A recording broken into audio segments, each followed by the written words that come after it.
have two absolutely phenomenal people with us to give a presentation today. Both ladies. Here we have Catherine DeShazer and Andrea Bowes. Did I say it correctly? All right. I first became acquainted with them. When was that? Like it's September. All right. Back not that long ago, actually. Yeah, I think it was September. In about September of last year, these two ladies were commissioned to do two icons for the deacons of our archdiocese, and they are now on display down at St. John, the Cathedral, and they were presented December 21st? Yep. December 21st. I highly encourage you, if you've never been to the cathedral, it's worth going to the cathedral simply to see all the things that are in the cathedral and to experience a liturgy down there. And if you have been down there, since this is a recent addition, then I highly encourage you to go see that as well. So what they're going to do today is walk us through the whole process, give us a little background on themselves, how they became involved in it, and I think you're going to really enjoy this. So take it away, Catherine. Good morning, everybody. Good morning. Good morning. Yeah, I like to hear that. Good morning. So, yeah, that's right. Okay, I have to project. I'm so sorry. I'm sorry, we could not hear. So, okay, how is this for the volume of speaking to all you back there? The microphone was not working. We're not able to get it, so if you can't hear, there's a few chairs up front. I would say move So I will try to project, but not blow your ears out here. Let's see, a little bit of background about myself, and then Andrea can introduce herself. How's that? Sure. Okay. So I've been painting about 15 years now, and I learned actually from an iconographer who's from Russia, Vladislav Andreev. We call him a master iconographer. He actually lived in Russia and was persecuted when he was there, so he learned to paint icons in the mountains by a monk. I mean, how much more romantic can that be?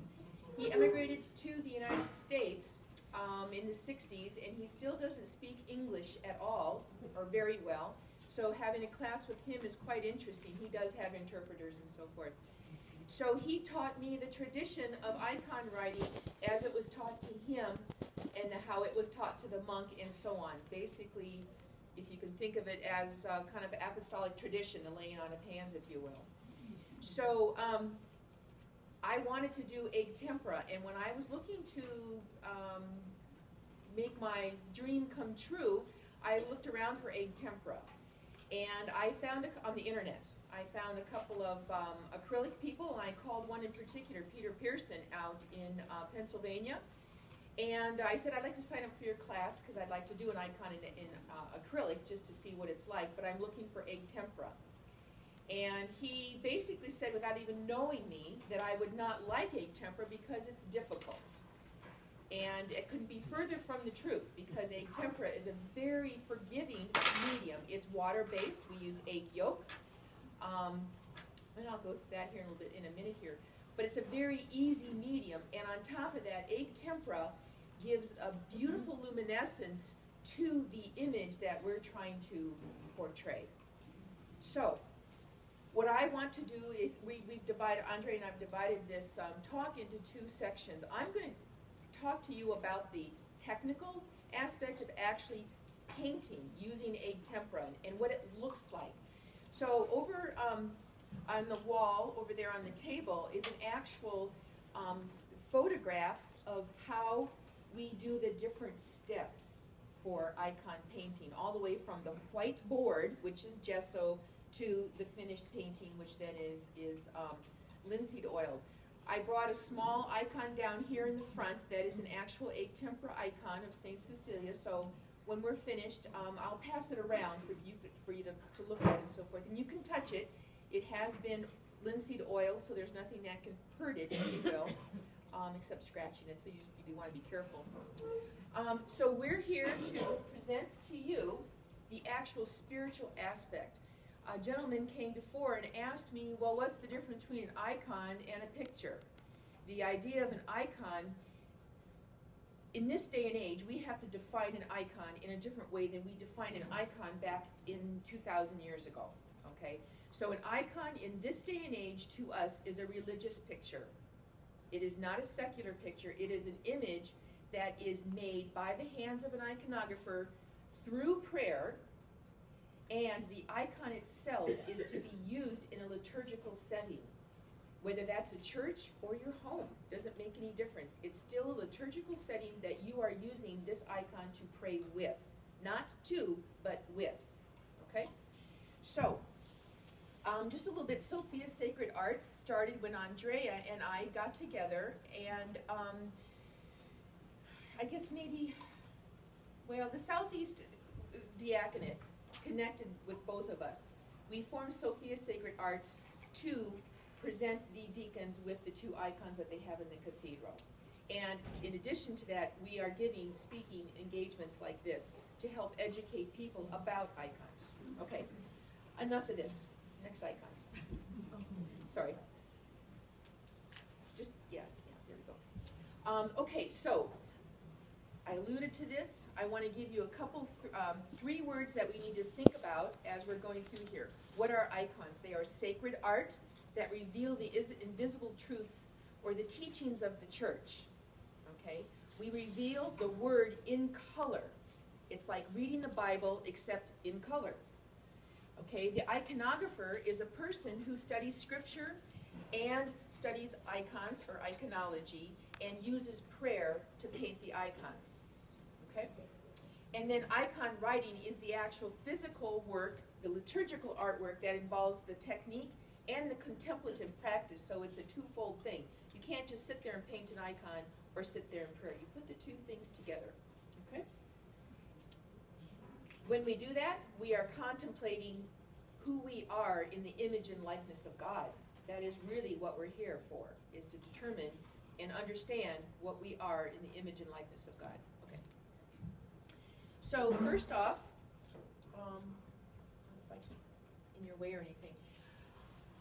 We start with a board, a wooden board, and upon that we put gesso. Gesso is made with rabbit skin glue or some kind of hide glue, marble dust, and chalk. And it is applied on the board in several layers, 10 to 12 layers actually. It is then finely sanded to a marble-like finish. It is absorptive ground. We call anything that you paint on a ground. So it is absorptive. It can absorb the water and the egg yolk and the pigments that we use. And I brought some samples of pigments up here too that we can pass around. Okay, so it is the foundation of the icon itself. Generally speaking, on an icon, before the gesso is put on, we have a linen cloth that's put down. So let me just step back a minute. Everything that we do on an icon has a theological or mystical theological aspect to it. So the linen on the board is symbolic of the Shroud of Turin. This is, if you will, our own personal ontological death before we sit and write an image on the icon board. So think of an icon in terms of that as we're sitting there writing that. That's a pretty big task if you ask me. It's been kind of daunting. Okay, the next thing that we do, this area right here, this is a halo on a large board. This red stuff is clay. So it is, again, rabbit skin glue and the clay mixed up and then put down. Right here, the clay has just been sanded, but this shiny part here, it is burnished to a high polish with this agate burnisher. Okay? Okay, next slide.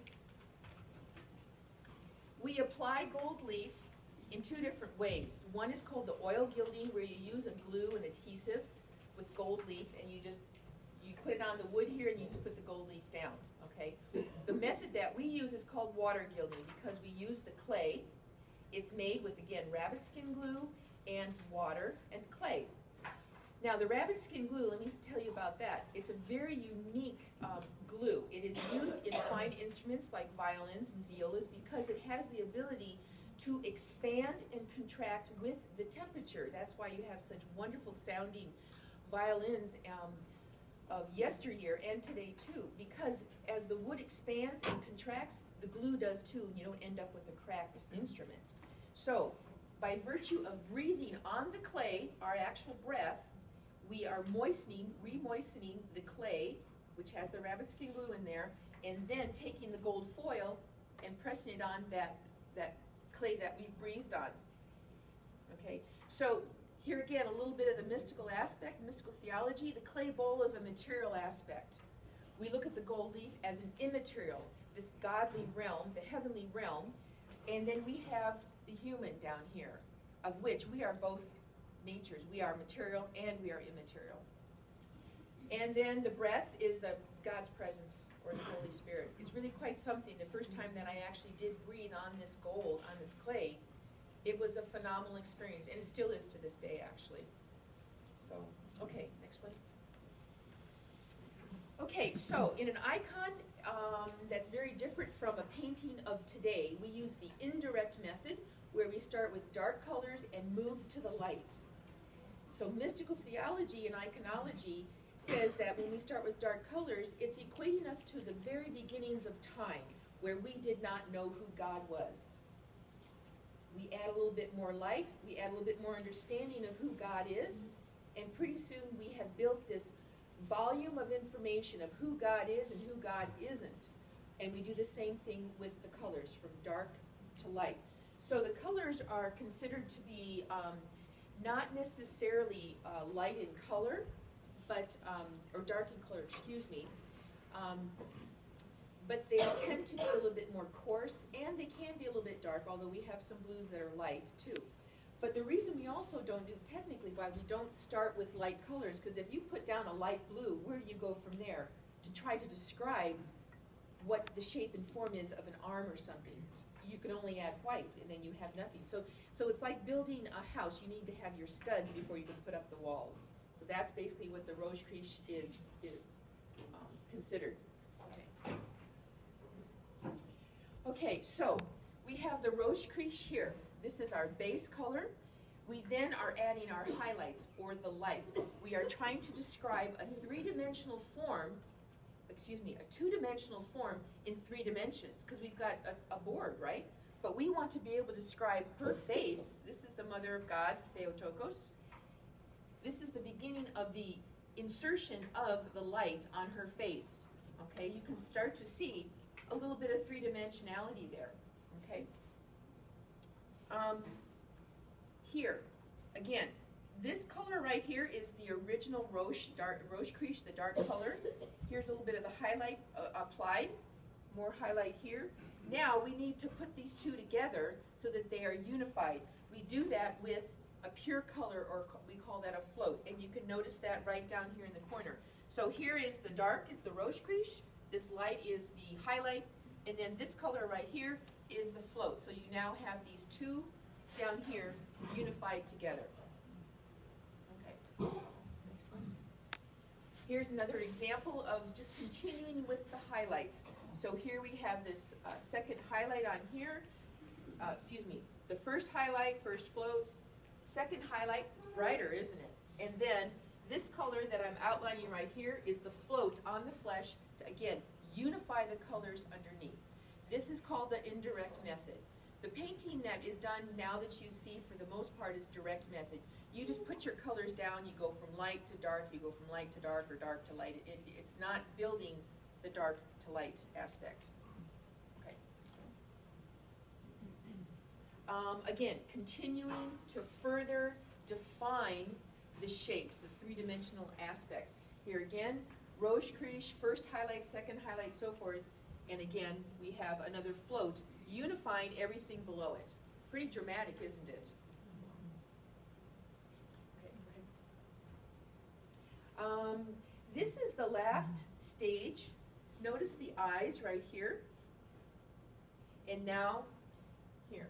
So we are putting onto the icon, again, continuing to lighten the colors that we're putting on to bring out the light. And I'm going to explain that in a minute, the light. But this is what we call the oshivki, right here, the whites of the eyes. So all of a sudden, you have an enlivened face there because this oshivki has been added on. It's called the life-giving lights, or the life-giving, life-giving lights of the icon. Where my finger is here, the difference between this area here and this one, this is the linseed oil. So the linseed oil serves to a couple of purposes. It helps to protect the icon because the priests come along and they sprinkle water on.